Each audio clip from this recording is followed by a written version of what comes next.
আসসালামু আলাইকুম বন্ধুরা, আপনাদের সবাইকে জানাই ঈদুল আজহার শুভেচ্ছা। ঈদ মোবারক। আজকে আমরা চলে এসেছি বাংলাদেশ কৃষি উন্নয়ন কর্পোরেশনের বিএডিসি একটি সেচ প্রকল্প। এটা হচ্ছে বাংলাদেশ ভারতের যে বর্ডার আছে একদম সীমান্তে এটা তৈরি করেছে বাংলাদেশের কৃষি উন্নয়ন বোর্ড।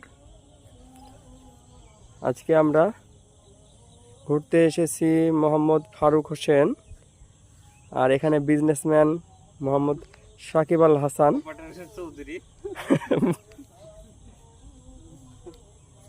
এই যে বন্ধুরা দেখতে পাচ্ছেন একটা নদী, এই নদীর যে অপর প্রান্তে এটা হচ্ছে ইন্ডিয়া। এই যে দেখতে পাচ্ছেন বন্ধুরা, আপনাদের জুম করে দেখাই, এটা হচ্ছে ইন্ডিয়া যে তার কাটা সেটা।